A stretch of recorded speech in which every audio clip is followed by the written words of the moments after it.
and you're running to replace Senator Jim Risch, who's the chairman of the Senate Foreign Relations Committee, and he's represented Idaho in the Senate since 2009. Could you just contrast your, record or your political philosophy a little bit with the current sitting senator, and especially when it comes to issues like COVID and the rhetoric on that issue, which has proven to be so important in this election cycle? Yeah, my opponent is, I'm 40 years old, by the way, Gavin. I don't know if you consider that young or old, but this man has, my opponent has been in office more than my entire life here on this planet. For over 44 years, he's been around a while, but having been appointed after appointment and being wealthy and having certainly money in his pocket and being a Republican in a red state like ours, it does make it easier for people like him to get away with what they do behind closed doors. For myself, I'm Idahoan, born and raised. I'm Indigenous. I'm a mother, 2 sons. I'm a businesswoman. I'm nationally recognized as an acclaimed business leader, environmental leader. I've worked with all communities, both Republican and Democrat. I'm really nonpartisan. I'm a gun owner. I come from an ag community with ag background and a ranching background. My parents and grandparents, my grandparents, I should say, on both sides are veterans. They've served this country even when they couldn't even vote in this country. But they always fight for the land. We're very independent out here. We believe in economic sovereignty. Being raised as a strong woman myself, my grandmothers were women chiefs. We believe that women can lead. Unlike my opponent, who is against women having equal rights, I was raised to believe that we are rightfully so. We should be equal to men, and that we should protect the environment. We should be a voice for nature. My opponent doesn't believe in protecting the environment. He is very well known for selling off public lands and speaking only for corporations and whatever best lines his own pockets. And because we're grassroots, my campaign is wholly driven by the people. We aren't accepting any super PACs, dark money. This is the very notion that we stand for, which is taking dark money out of politics, versus my opponent, who is primarily funded by super PACs and dark money. Over 95% of his money comes from dark money. And because there's a vast difference, between my campaign and his, from how we're funded to what we stand for, who we support, it's night and day. So it's very clear for people to make an easy decision.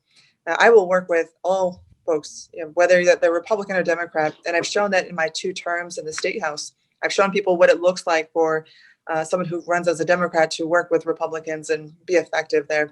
I've been effective at the national level, working with national Republicans and Democrats. And so it's nothing new to me. I think the difference here is, aside from being pro-woman, pro-environment, and definitely a pro LGBTQ, and making sure that we're looking out for education, healthcare for all. These are major differences that we're not seeing in our Republican Party here in Idaho, because they weren't with us when we fought to expand Medicaid. They weren't with us when we're fighting for teacher pay and we're fighting for our K through 12 programs and higher education.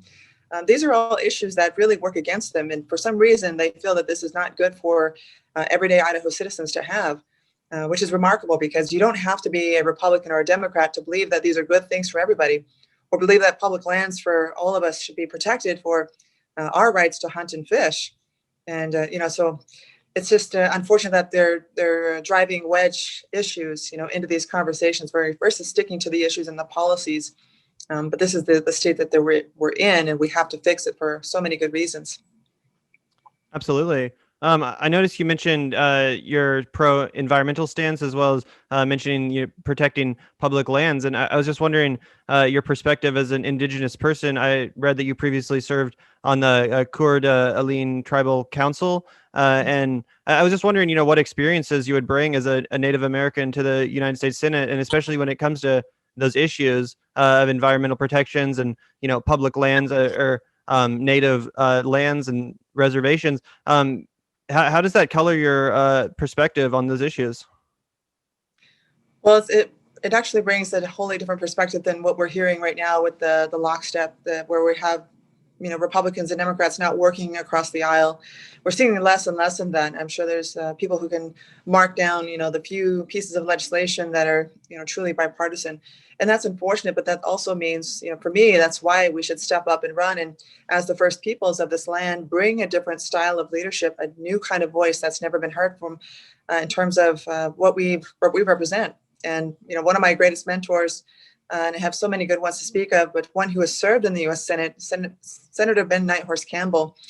He's Indigenous himself, and he served as a Republican many years ago. And he's been a good friend, business partner, elder mentor of mine.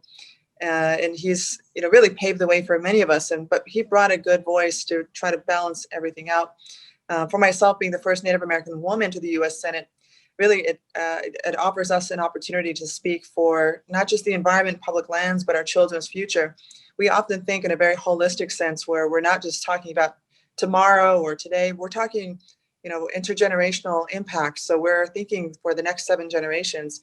And that's really needed in today's society. Unfortunately, it's a value that, or even a principle that is not adhered to when it comes to whatever impact you're making today. That impact, whoever's making these decisions, that they understand that whatever decisions they're making today, that's going to influence, many generations down the road.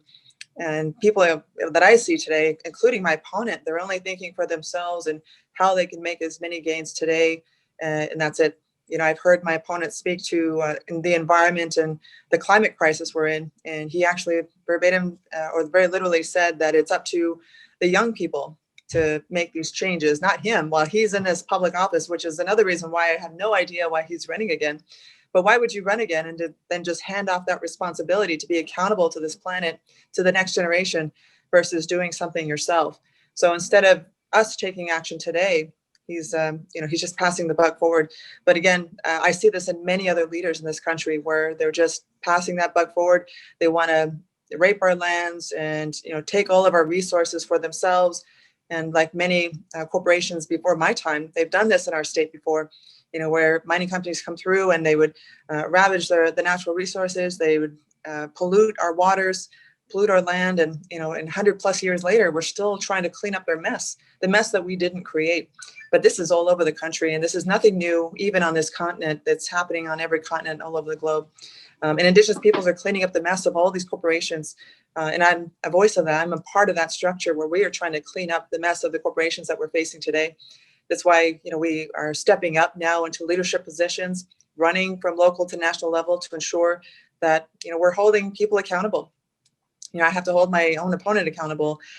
He's pretty snaky and hard to keep a track of, but, we definitely have to do our part and make sure people see, hold them up to a light and show them that this type of corruption has to stop, and it ends here with us.